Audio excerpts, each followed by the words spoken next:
I want to welcome all of you to the 2017 Walker & Dunlop Summer Conference on behalf of everyone at Walker & Dunlop.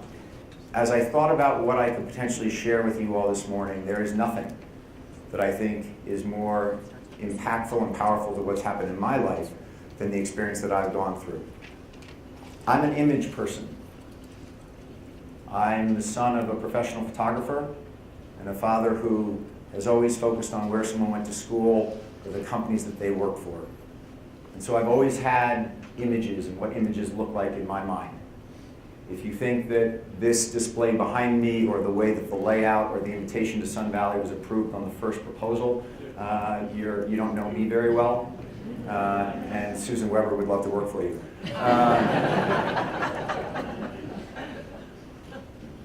The image I want to paint for you is in December of 2010, as Walker & Dunlop has just gone public on the New York Stock Exchange. And after ringing the opening bell, my wife and my boys and I posed for a picture. And there we all are with smiles and thumbs up. And that picture became our Christmas card that year.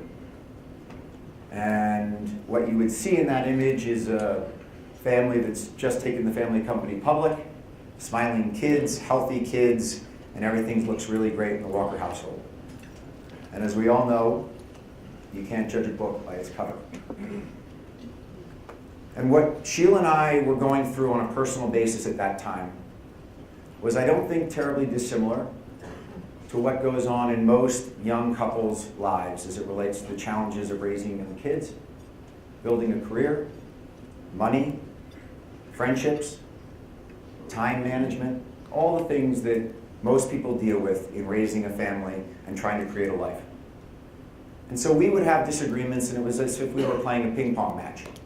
I would have my issue and sort of hit the ball across the table. She'd have her issue. She'd hit it back at me. And this went on for quite some time.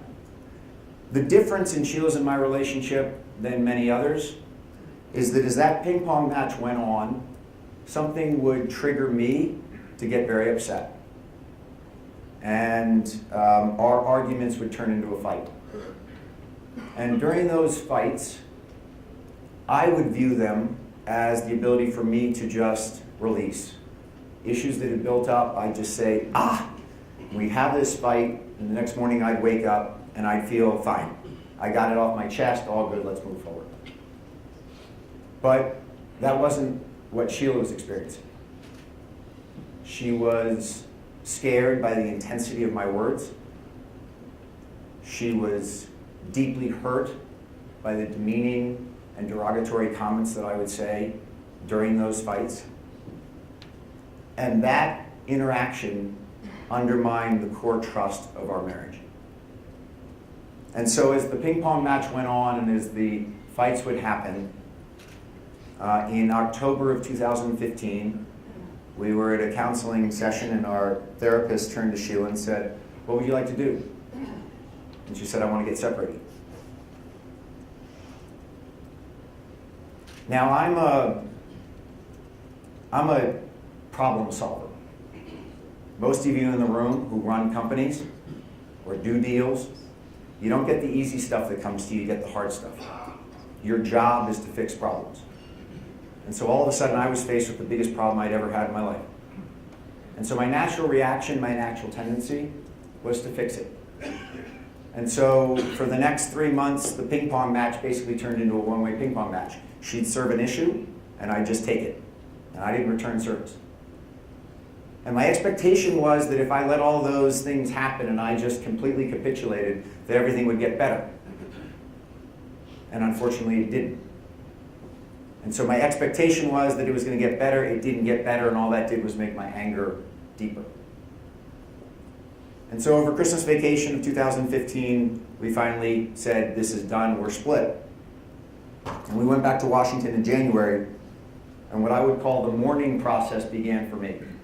The mourning of losing my life partner in Sheila, the mourning process of losing my nuclear family, the fear of telling my colleagues and my friends that my relationship had failed. And that was a very, very low time for me. And I will never forget one night, sleepless night, and I woke up in the morning, and Sheila walked into the guest room in our house, and she handed me a book. And she said, "You might want to read this." And the book was called Taking Charge of Anger. It's written by a gentleman named Dr. Robert May. Sheila had given me that book a number of years before. But when she gave it to me a couple of years before, I had every reason in my mind to justify why I could act the way I was acting. I was a type A hard charger. I was a competitive athlete. I was running a publicly traded company. I had the right to be aggressive. I had the right to act the way I did. That edge was what made me what I was. How wrong I was. So I opened up Taking Charge of Anger, and in the beginning of the book, there's a number of questions to try and sort of calculate your anger, and whether you're vindictive, whether you're passive aggressive, how you deal with anger. And one of the questions was, if you're driving down the road and someone cuts you off, your reaction is mumble something to yourself, curse the person out and just keep on going, pull up next to the person and flip them the bird, pull up next to the person, flip them the bird, roll down the window and give them a piece of your mind, or pull up next to them and cut them back off and be vindictive. And I'm sitting there going, is there an all of the above?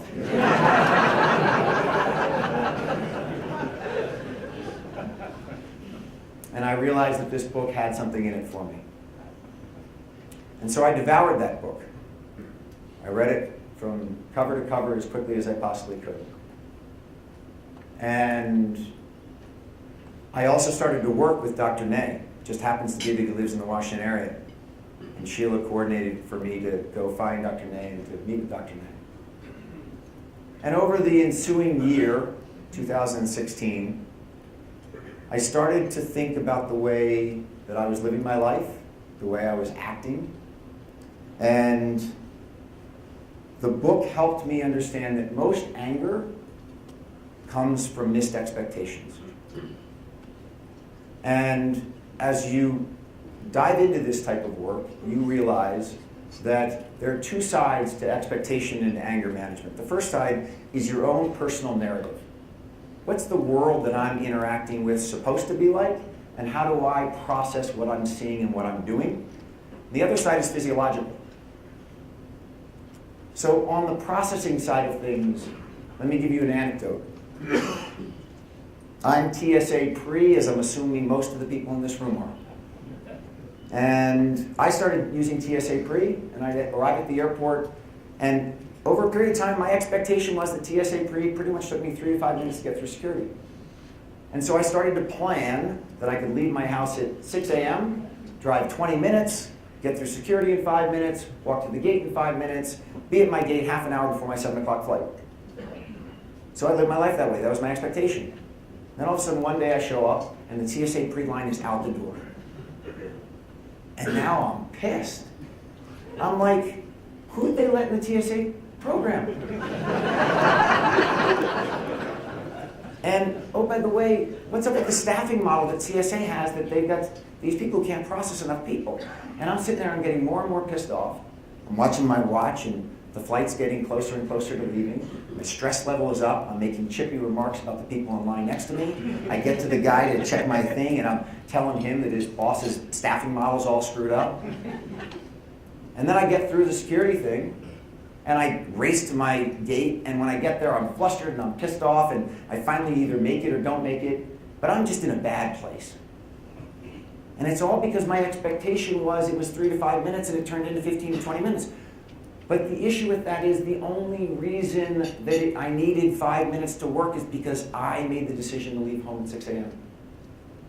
Me. And so now, if you see me show up in a TSA pre-line, and it's 15 minutes long, I sit there and I go, you're the dumbass who left home at 6 a.m. And if you miss your flight, you miss your flight, and you'll get on another one. But I don't have those chippy comments. I don't make the comment to the TSA guy, and I just hang out in line. That's the narrative.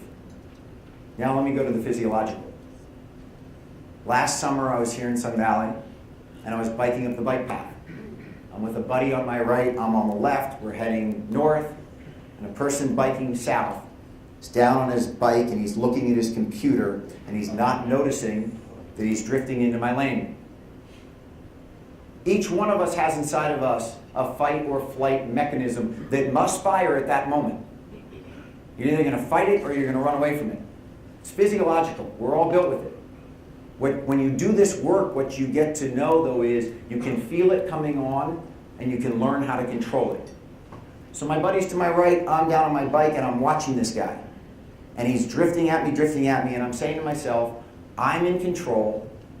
I will either wait for him to keep coming at me and I'll swerve around him, or he's going to look up in about 2 seconds and he's going to swerve back the other way. But I'm in control. All of a sudden, the guy's about 10 feet in front of us, and my buddy screams at the top of his lungs, "Hey, asshole, look up!" And this guy looks up startled, and he turns quickly, and he misses the two of us. Keep on going, and my buddy looks at me and he goes, "Do you have a death wish?" And I go, "I don't have a death wish." He's like, "Why didn't you say anything?" And oh, by the way, when the guy passes us, my buddy turns around and goes, "Get your head out of your ass, you can't bike that way, what are you doing?" And I look at my buddy and I'm like, well, I was in control. I was going to make a reaction to what he was doing. My buddy sits there and he just shakes his head. I said, I can't believe you didn't raise your voice. Most of my friends in this room who've biked with me before know that probably a year before that, I would have stopped. I would have turned around. I would have caught the guy to show him that I was as fast a biker as he was or faster. And then I would have given him a piece of my mind as it relates to what bike etiquette ought to be like on the path. It's true. It's sad, but it's true. So I'm doing this work, but Sheila's still out of the relationship, and we're still headed to get separated. So in February of last year, we told the boys, hardest conversation either of us has ever had. And then, in April of last year, I bought a new house. And all the while, the work keeps going. And I want to give a quick anecdote on kids, because I prided myself on being sort of the uber dad. And I think in hindsight, I was sort of an A for effort. I was always there doing things, but from a connectivity standpoint with my boys, I probably got a D or a C. Because I was living with my boys and managed my boys to my expectations and not to who they were. And my desires for them and not who they truly were. So our middle son, Charlie, has a tough time keeping everything in his world kind of in form. And so in the morning when we wake up to go to school, our son Jack ready to go at the back door, our youngest son Wyatt ready to go at the back door, but invariably as the train was heading out the door, Charlie would say, "Oh, I forgot my textbook upstairs, I forgot my tie, I forgot my sneakers for gym class." And the whole Walker family train out the door would come to a grinding halt. Charlie would go running off. And I thought that if I just incrementally raised my voice every day a little bit higher, that at some point Charlie would just all of a sudden figure it out and show up at the front back door ready to go to school the next day. And so the stress and the anger and the yelling just kind of got higher and higher and higher. And as I was doing this work, I tried to focus in on what the pressure points were. And what I realized was that I really didn't care whether Charlie got to 5th grade math class at 8 a.m. or at 8:05. What I really was focused on was being at Walker and Dunlop at 8:30, because I wasn't going to be late for our 8:30 meeting. So what I said to my assistant Carol was, no meetings before 8:30 in the morning. 9 a.m. is when I start at the office. If I'm out for a breakfast, if I'm on the road, don't worry about it. But when I'm home and taking the kids to school, nothing starts at Walker and Dunlop until 9 a.m. And by moving that first meeting from 8:30 to 9 a.m., the stress and pressure on my side to get Charlie and the kids out the door removed itself. So now all of a sudden, Charlie shows up the next day, and he forgets his tie upstairs, and I'm just hanging out watching. And then the next day, I say, instead of Charlie going and trying to fish his thing up on his own, why don't I go help him? So I grabbed his hand, and we're walking up the steps. He literally, halfway up the steps, took my hand and let go of it. I think having this out-of-body experience of like, hold on a second, The guy who used to sit at the back door screaming at me is now helping me go find my tie. And 4 to 6 weeks later, Charlie still forgets stuff.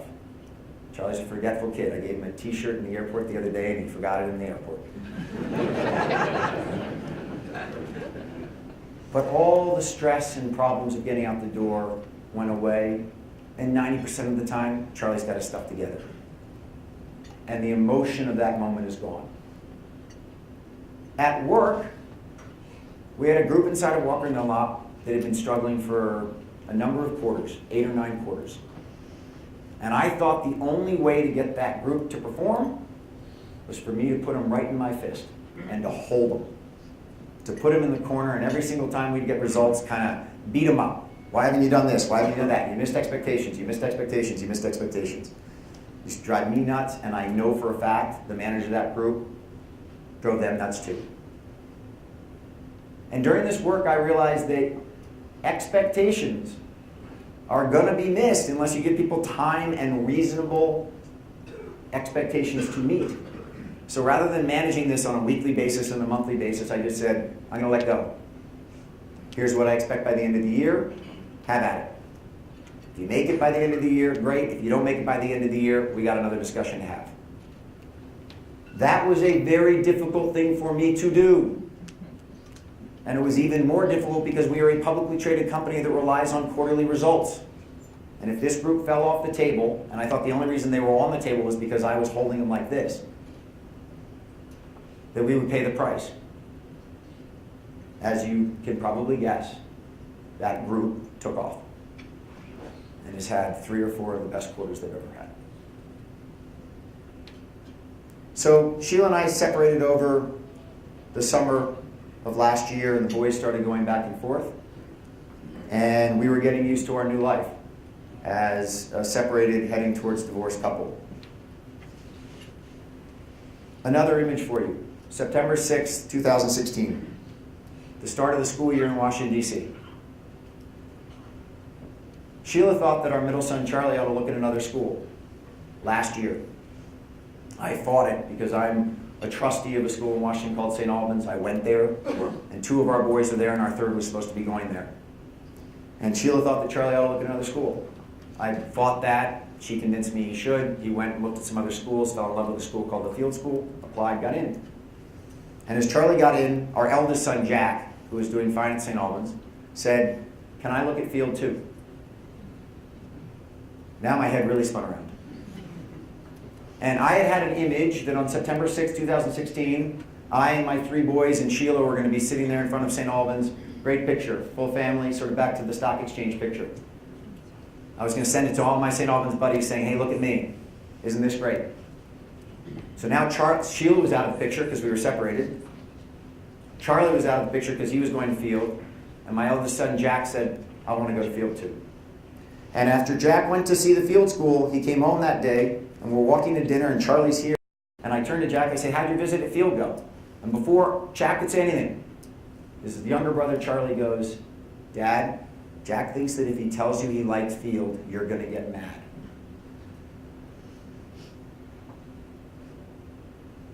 And I looked at Jack and I said, "The smile on your face tells me all I need to know. If you want to go to Field, you can go to Field." And what I realized was that that image was for me. It wasn't for them. And so on September 6th, Sheila and I took Wyatt to St. Albans and took a little selfie with me and Wyatt. And we put Jack and Charlie in the car and we drove them to Field School. We took a picture with Jack and Charlie at the Field School. And that image of all of us in front of St. Albans never happened. But that was a far healthier family image of everything that was going on at that time. So while I was doing all this work and while these anecdotes were happening, the relationship between Sheila and me as friends, as people separated heading towards divorce, started to change. But Sheila was still headed towards divorce because I had not let go. As much as I was doing my personal work, I had not fully let go of our relationship and let go of the expectations I had of her. And so we continued until November of this past year. And in November of this past year, I was getting packed for a trip at my house. Sheila said, "Can I come over?" She came over and she said, I can see what you've done. I can see how you and I are communicating better than we ever have. I've seen how your relationship with the boys has fundamentally changed. And I was wondering whether you'd like to have an affair.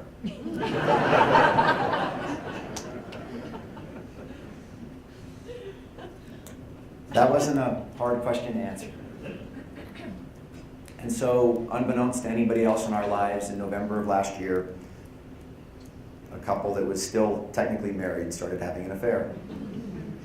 And for November and December and January, the two of us got back together and found a new relationship that didn't have the ping pong match. It didn't have the anger and the frustration on my part. It didn't have the demeaning comments coming from me as it relates to why Sheila wasn't living up to the expectations that I had for her. And in February of last year, almost a year to the day that we sat our boys down at our kitchen table to tell them that Mom and Dad were splitting, we sat them down at the kitchen table to tell them that Mom and Dad were dating. And about a month later, one of my buddies texted me and said, hey, I hear that you and Sheila are back together. That's great news. I said, it is. I'm really, really pleased, and it's wholly different and incredibly rewarding. And my buddy wrote me back and he said, when did you guys start seeing each other? November? And I kind of shook my head and I said, nobody really knows that the two of us started having our little affair back in November, and clearly not my buddy Stefan. So I said to him, yeah, but how'd you know? And he wrote me back, look at your stock chart. And I knew in my own head, but I'll tell you, if you go back and look at Walker & Dunlop's stock chart, in November of last year, it sort of goes vertical. And I'm not in any way saying that Walker & Dunlop's stock performance is directly correlated to my relationship. But I thought that it was very interesting that my buddy sort of went back to the correlation between my own personal life and the business life. So on April 26th of this past year, Sheila's birthday, we flew to the Bahamas and we were on a walk on the beach, and I got down on a knee and I'd taken her engagement ring from the first time we got engaged, and I'd had it redone, and I asked her if she'd marry me again. And thankfully she said yes. And as I look back on this experience, there are a couple things that I can't help but be thankful for and also recognize. The first is that we hit a very narrow window in our relationship for her to be able to influence my thinking, hand me that book, and for me to be able to do the personal work that I did. She tried previously, and I'd been a brick wall to it. I found every excuse in the world not to look in the mirror and own up to my problems. And so I realized how lucky we were, and it was quite honestly only because I was at rock bottom that I accepted that book and really read that book and really took to heart what it said. And that's extremely special, but I also know how lucky we were to hit that window, and that it doesn't usually exist. The second thing is that from the very beginning of our separation, no matter how difficult things got, the two of us always respected one another. I have a friend of mine right now who's going through separation and going to divorce, and I called his wife, who was acting in what I believe to be a disrespectful way, and I said to her, just one thing to keep in mind is as you all go through this, whether you get back together or whether you stay apart, if you can treat each other with respect throughout, it will make everything so much better. And if either Sheila or I had lost that respect for one another in that process, we would have never gotten back to where we are. And the final thing is kids first. We always put our three boys first. Always. Excuse me. And that kids first approach made it so that whenever the personal thing would start to act up inside of either one of us, we thought, what's in the best interest of the kids? And that helped push everything else aside. So the closing on the story is 3 weeks ago. Sheila and I were on a bike trip in southern France. She says she wants to jump into a little store to go do a little bit of shopping for the boys. I go get us some coffees. I sit down at a table, and about 10 minutes later, Sheila shows up, and she sits down, and she says, let me have your hand. And I put out my left hand, and she bought this little plastic ring at a little store in this medieval French city, and she slid it on my finger and she said, "You want to get married?" And so we're married again. I am deeply thankful for the friends that helped me get through it, for the colleagues and their advice and counsel. And I am also extremely thankful that today the book of our life, actually matches the cover, which is that picture. Thank you very much.